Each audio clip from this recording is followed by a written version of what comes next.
Très bien, donc bienvenue pour ce troisième webinaire en direct du Bhoutan grâce à Fanny qui est sur place. Moi je suis à Madrid, donc Florence Aignon, je suis membre de l'association France BNB. On a avec nous aussi Jean-Marc et Colette et bien sûr Fanny de l'association. Et moi je suis également coach et j'accompagne les entreprises et les équipes dans leur transformation vers un futur plus durable, des équipes plus sereines, plus alignées, plus engagées. Et donc le BNB est un de mes outils, on va dire, une de mes philosophies aussi. Et donc ce soir, bon, on en est au troisième webinaire, donc on a déjà expliqué un petit peu ce qu'était le BNB, pourquoi, comment ça nous aidait. Donc je vous invite à aller voir ou sur le site de l'association ou les précédents webinaires, et puis également à nous poser des questions en fin de séance. Je vais laisser Fanny se présenter. Coucou Zambola, bonsoir à tout le Bonjour, monde. voilà. Donc en boutonné. Eh bien, donc je suis ambassadrice du BNB en France et actuellement au Bhoutan. Et pour ce congrès, ce premier congrès international du BNB, et qui est aussi une célébration des 50 ans du BNB au Bhoutan et des 70 ans du roi qui a eu cette intuition et cette intention de gouverner son pays avec ce modèle et cette intention. Super, et nous sommes déjà 15 participants ce soir. Merci à tous. Alors, je vais vous proposer de faire pour démarrer, la pleine conscience fait partie d'un des piliers du BNB.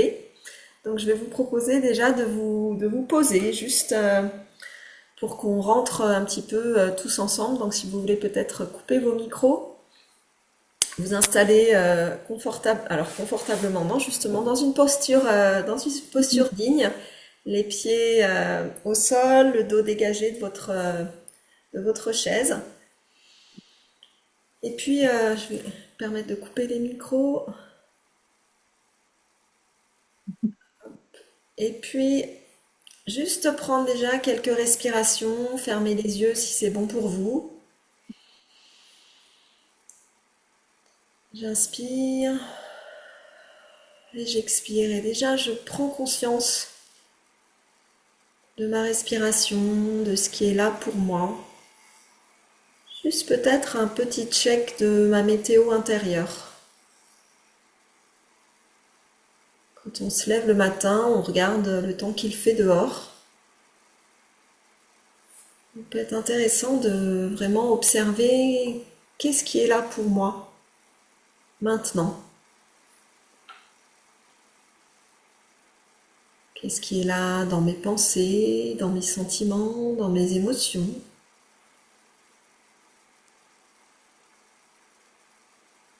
Comment est ma respiration? Est-ce qu'elle est plutôt agitée, plutôt calme? Vraiment sans jugement, juste en accueillant ce qui est là.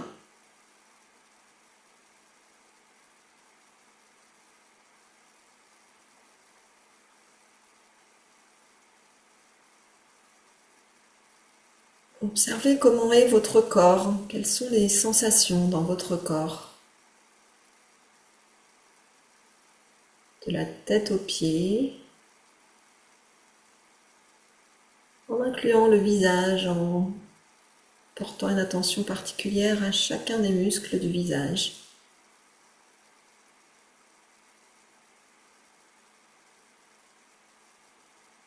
Et puis peut-être laisser venir à vous une image, un mot.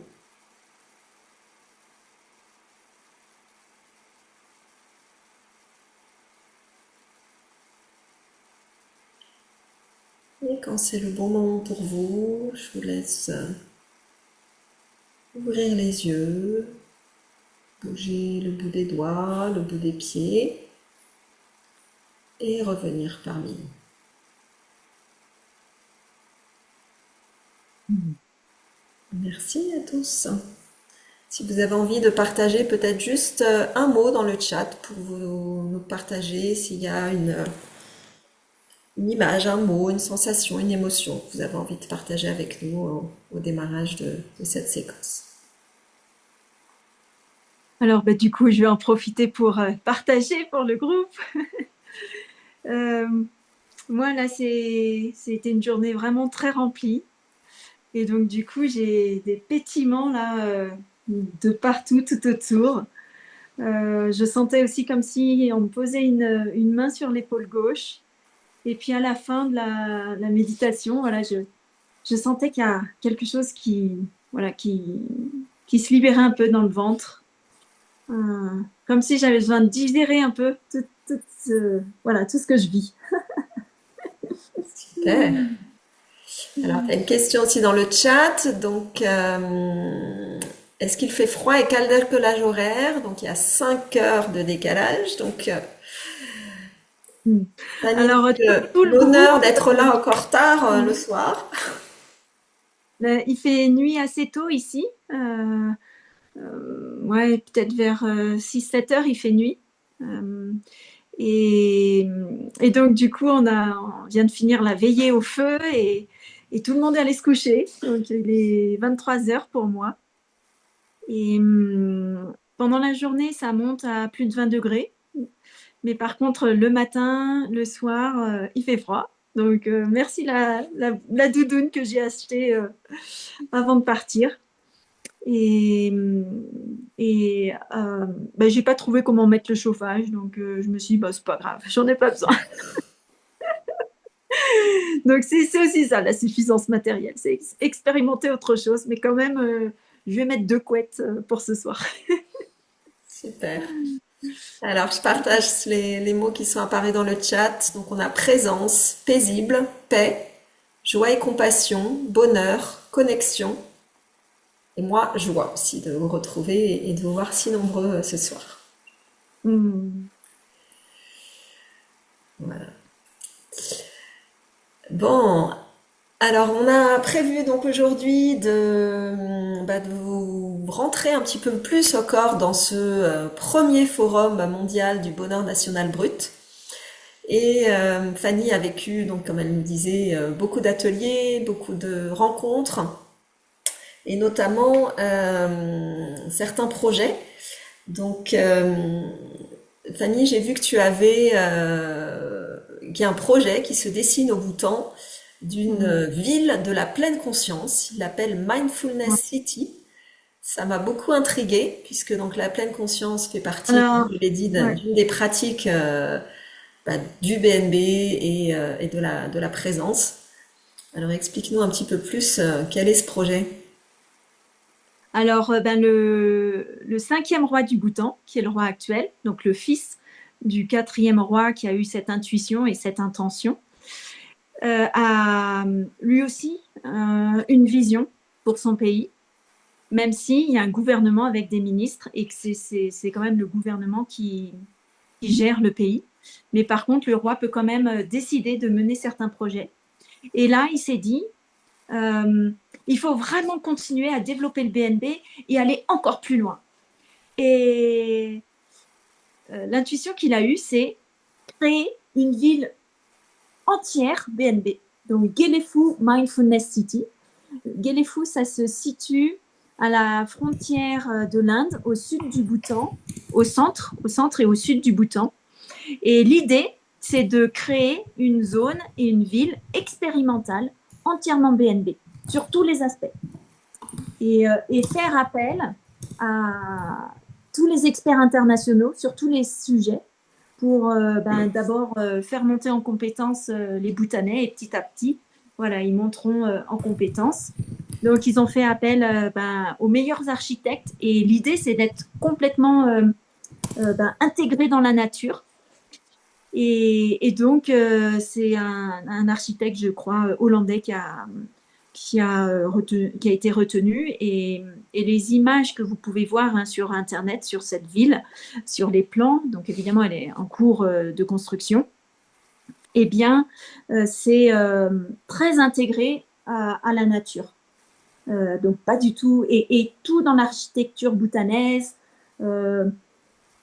J'ai beaucoup le terme beauté qui revient dans tout ce que je vois. Et c'est vraiment pour préserver leur culture. Donc ils font. Alors après, ils ont des difficultés de qualité, mais il y a cette sensibilité de la beauté. Et, et pour montrer son implication, en fait, il arrive tellement à embarquer du monde, ce roi, qu'il lance des.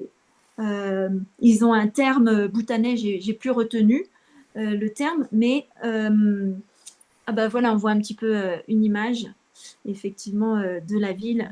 Voilà. Ils ont un terme pour dire du travail bénévole. Et ils ont la capacité aujourd'hui d'accueillir, je crois, 7000 bénévoles par jour.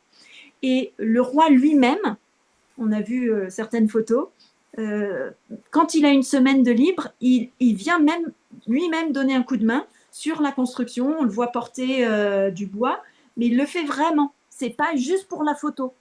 Voilà, c'est pas un politique qui fait juste pour la photo. Il le fait vraiment au contact de ses citoyens.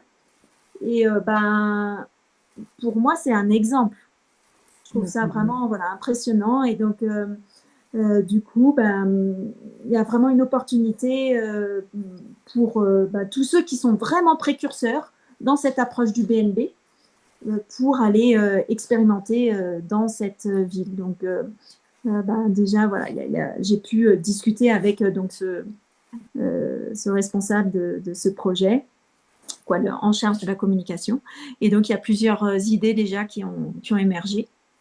Et ensuite, je vais parler d'un autre. Il y a eu plein d'autres sujets passionnants. J'ai vu que là, il y avait Marianne Rollo dans les participants. On a eu un discours du ministre de l'Énergie et des Ressources naturelles. Et oui, j'ai bien demandé confirmation. Au niveau de la Constitution, ils ont mis 60% minimum de forêt. Donc, c'est écrit dans la Constitution. Et en fait, les résultats, ils ont mis tellement d'efforts là-dessus que les résultats actuels, c'est 70%.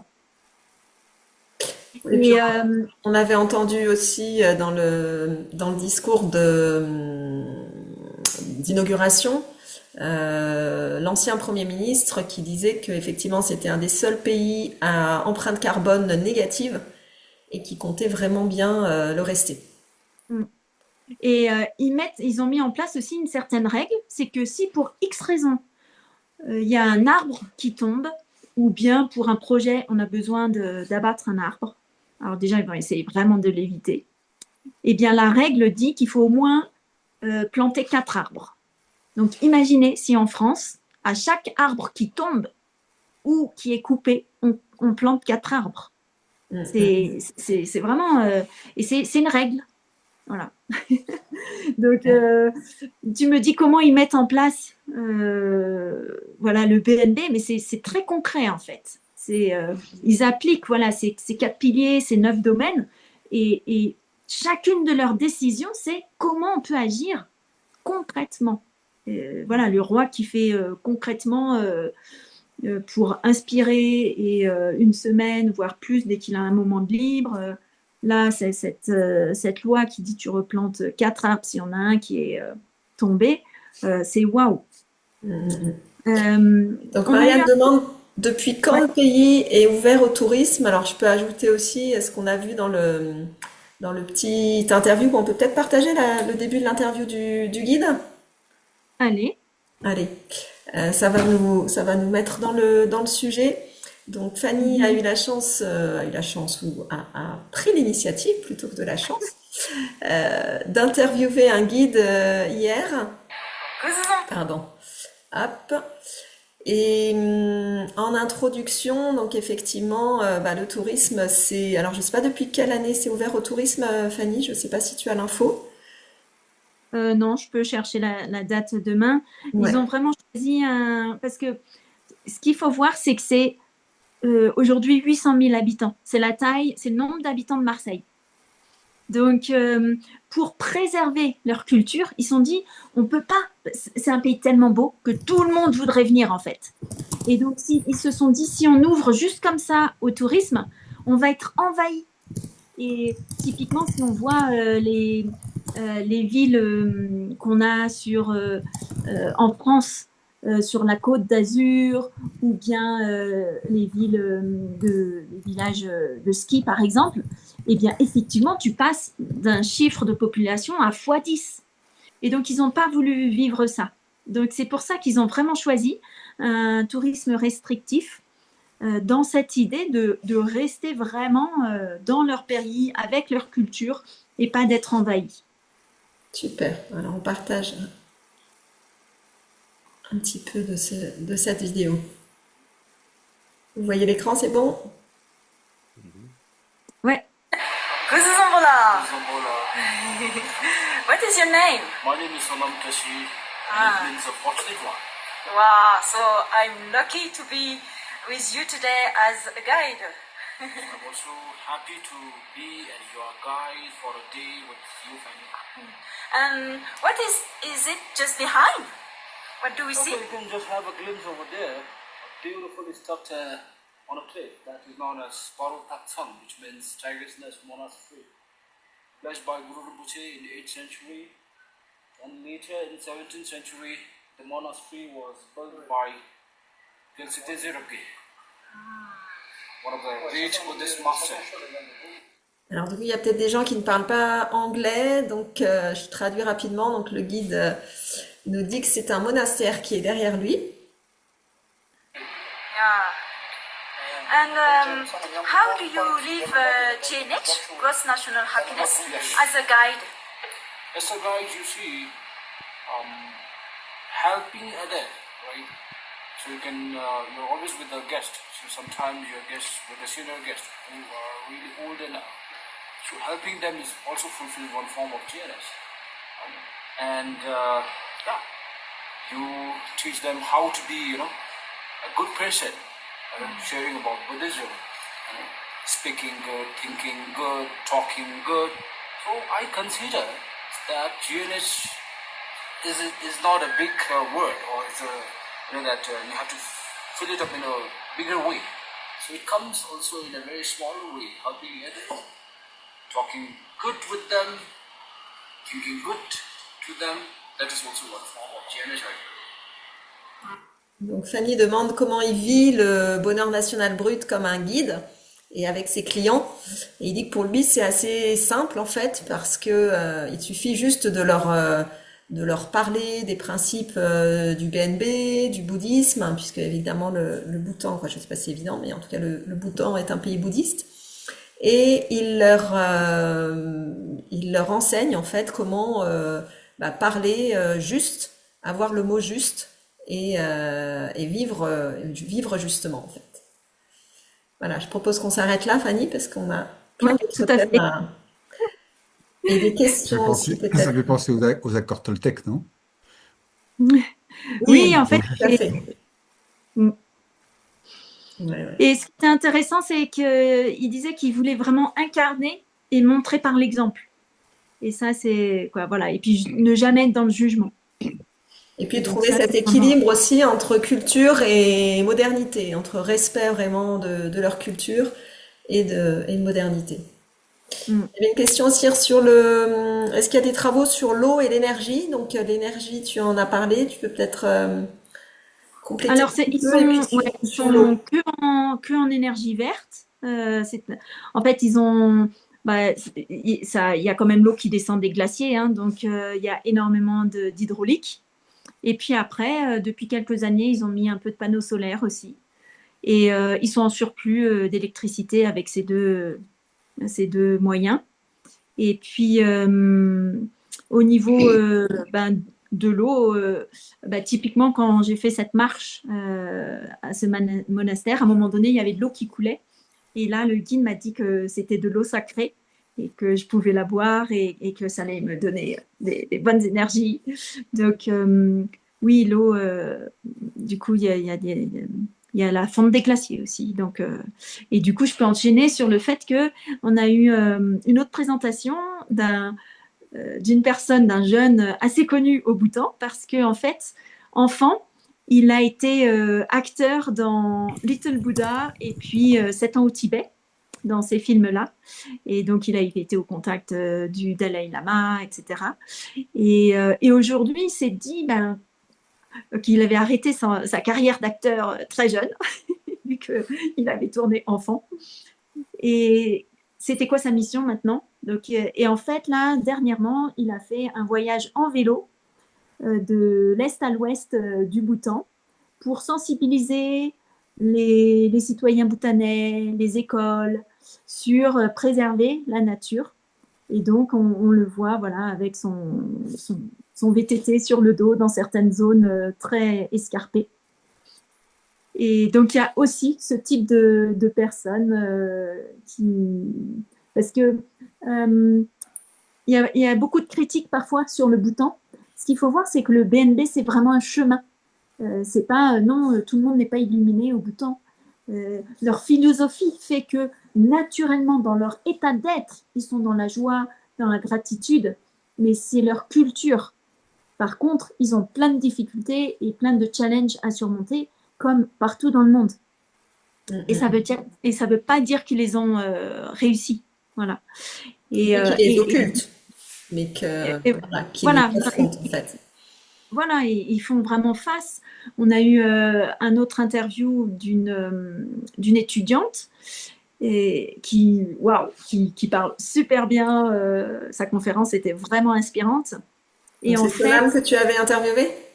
Voilà, tout à fait. Et en fait, elle montrait que les jeunes ont un gros challenge aujourd'hui à surmonter parce qu'il y a dans la plupart des villes, il y a l'électricité. Oui, un des challenges, c'était l'électricité, l'eau pour tous, la santé pour tous et l'éducation pour tous. L'éducation et la santé gratuite pour tous. Et donc, du coup, maintenant qu'ils ont l'électricité, eh bien, ils ont tous leur téléphone, Internet, les réseaux sociaux. Et donc, elle dit que y a un vrai challenge auprès des jeunes parce que ils sont envahis par cet aspect international. Et du coup, certains jeunes en perdent la pleine conscience. Parce qu'ils sont happés, parce que vous connaissez tous ces outils qui sont envahissants. Et donc, elle mettait vraiment en lumière qu'on pouvait à la fois aller dans une certaine modernité ou digitalisation et en même temps garder cette pleine conscience et se dire est-ce que je continue à rester sur les réseaux sociaux? Quelle est l'utilité? Pourquoi je l'utilise? Pourquoi je vais dans cette digitalisation?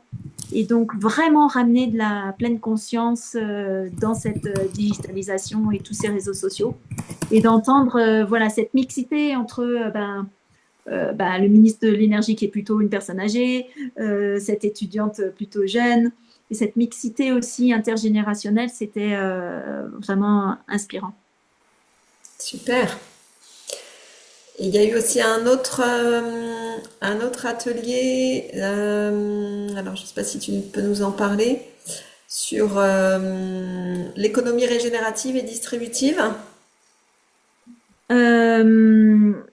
Oui, en fait, donc il y a beaucoup d'expériences. En fait, là, il y avait un autre occidental qui habite au Bhoutan depuis 20 ans. Il y en a un autre qui travaille avec le Bhoutan depuis plus de 20 ans et qui habite au Népal, juste à côté. Et puis, une des personnes là qu'on voit sur la photo fait partie d'un autre organisme public du Bhoutan qui a créé un outil pour suivre l'évolution du BNB dans les différentes institutions et comment créer des idées pour améliorer. Donc, je vais essayer de la revoir à Thimphu pour aller plus en profondeur sur l'utilisation de cet outil et puis comment il calcule l'index, sachant qu'il y a donc un questionnaire qui a été co-créé pour évaluer le BNB au Bhoutan. Donc selon les 9 domaines et ensuite selon toute une série d'indicateurs. Et ils font des interviews et ils délèguent tout. Il y a le film Agent of Happiness qui montre ces séquences, comment c'est un peu fait. Et donc ils vont dans tout le pays pour interviewer tous les 3 ans les personnes pour évaluer comment ça se passe l'évolution de cet indicateur au niveau national du BNB. Et donc, cette personne, voilà, travaille là-dessus. Et, Alors, une autre question, combien de personnes sont à ce sommet? alors, ben, j'ai eu les informations. Donc, en fait, hier, pour la journée d'inauguration, il y avait 150 internationaux et 150 Bhoutanais.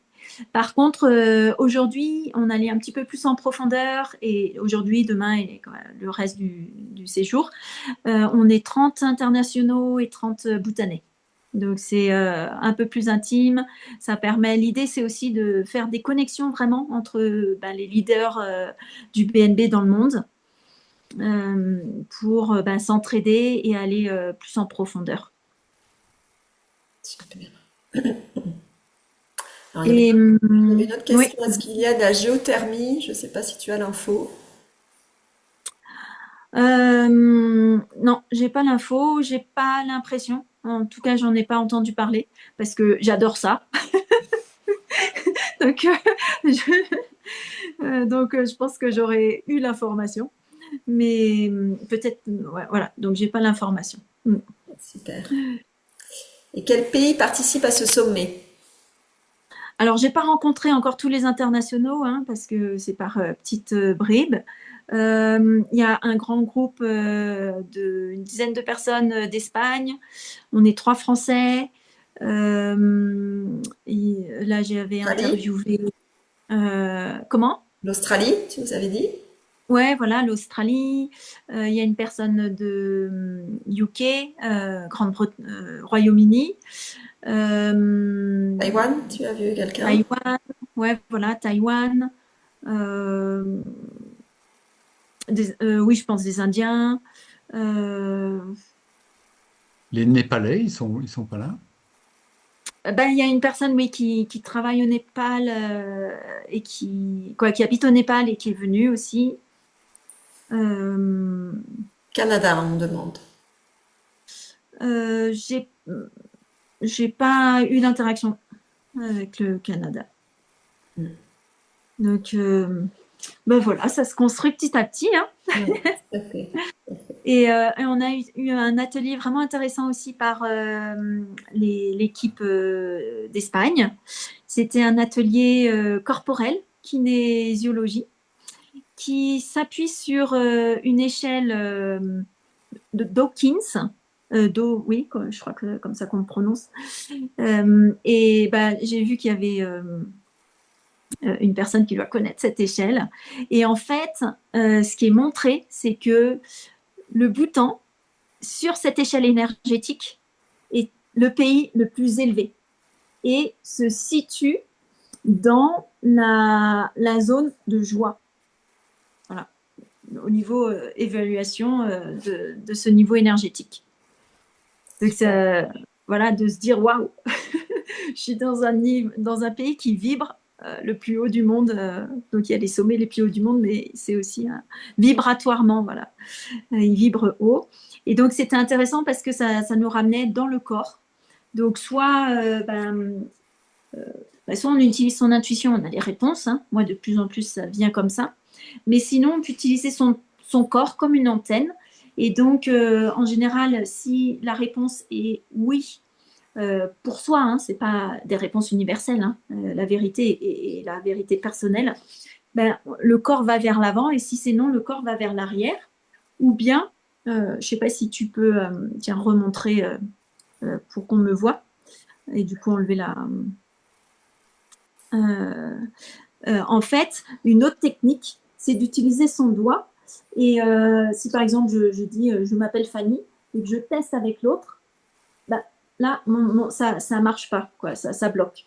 Mais par contre, si je dis je m'appelle Florence, hop, ça ne tient rien.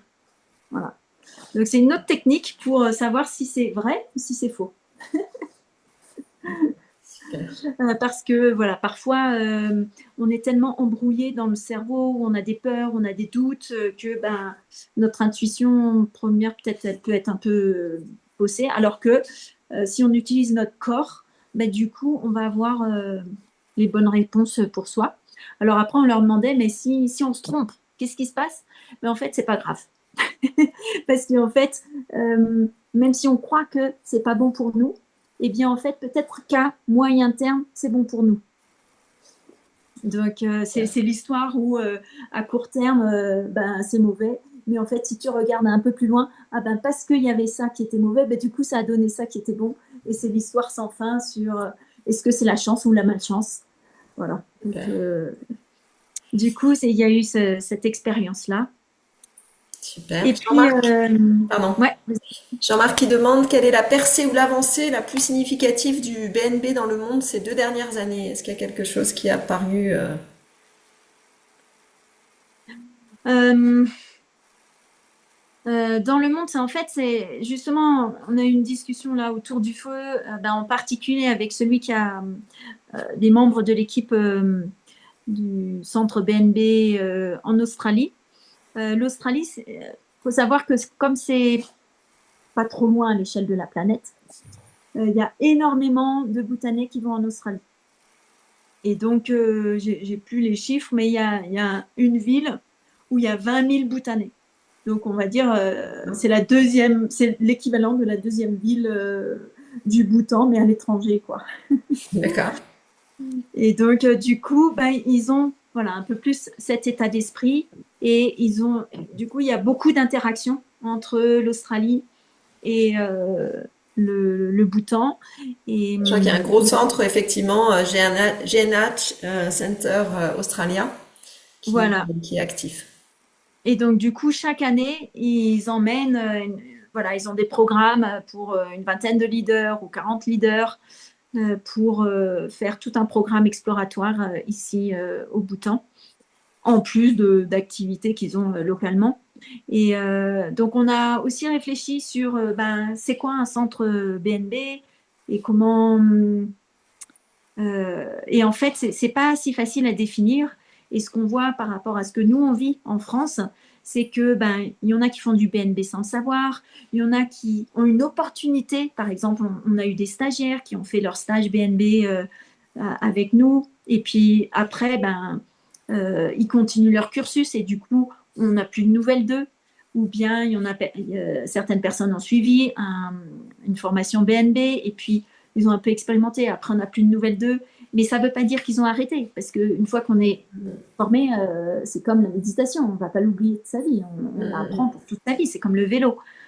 Donc, voilà, quand on apprend le BNB, ça vaut pour toute sa vie. En fait, c'est un choix. On fait un choix de se dire, ben, ce qui va piloter ma vie maintenant, c'est cette joie, mais profonde, avec de la conscience, avec des joies en harmonie selon ces 9 domaines. Donc, c'est difficile de dire c'est quoi les grandes évolutions dans le monde, sachant que ben, ce qu'on voit dans le monde, c'est qu'il y a plein d'autres termes qui sont employés, comme le terme économie régénérative, ou là, ce groupe espagnol qui employait le terme économie humaine, ou bien ben, un des autres Français là, qui est avec moi, il emploie le terme paix économique. Donc voilà, il y a plein d'autres termes et plein d'autres expériences qui existent en France et dans le monde.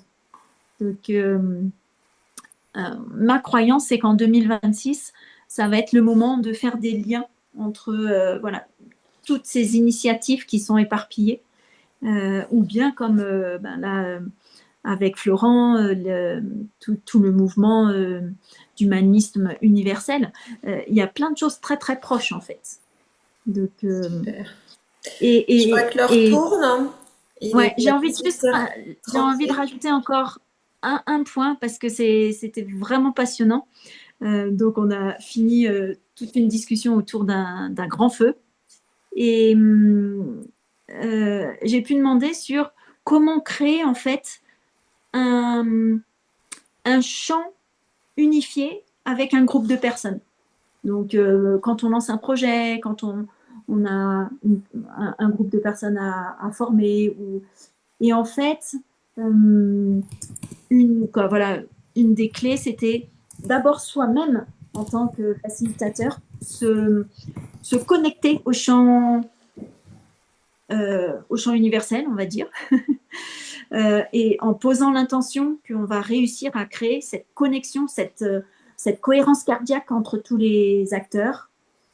Et ensuite, quand les personnes viennent, ben, effectivement, prendre du temps pour cette reliance et cette harmonie. Alors, c'est plus facile si les personnes viennent d'eux-mêmes, évidemment, alors que si certains politiques sont envoyés en disant ben, viens suivre ce congrès ou cette formation ou cette réunion, alors qu'eux-mêmes ne l'ont pas décidé, évidemment, au niveau énergétique, c'est beaucoup plus difficile à créer un champ unifié.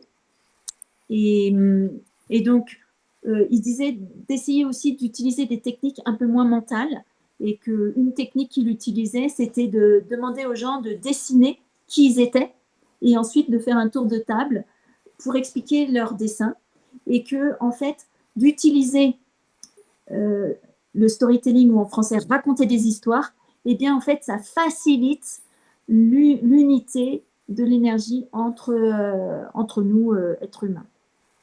Donc voilà une autre astuce. Super. Est-ce qu'il y a peut-être une dernière question du public et puis on va vous laisser profiter de votre soirée. En faisant quand même une dernière expérimentation. D'accord. Alors, c'est une expérimentation qu'on fait dans le BNB. Donc, ce que je vous propose, c'est de nouveau prendre 3 grandes inspirations, expirations. Et peut-être soit vous gardez les yeux ouverts, soit vous les fermez. Et l'idée, c'est de se dire de ce moment qu'on a eu ensemble, où je vous ai partagé un petit peu ce que j'ai vécu pendant cette journée. Est-ce qu'il y a une image qui vient ou un mot?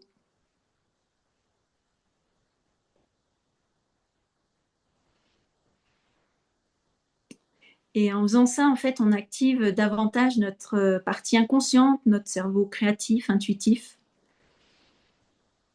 Et ensuite, vous pouvez revenir et écrire voilà, dans le chat si vous avez eu certains éléments.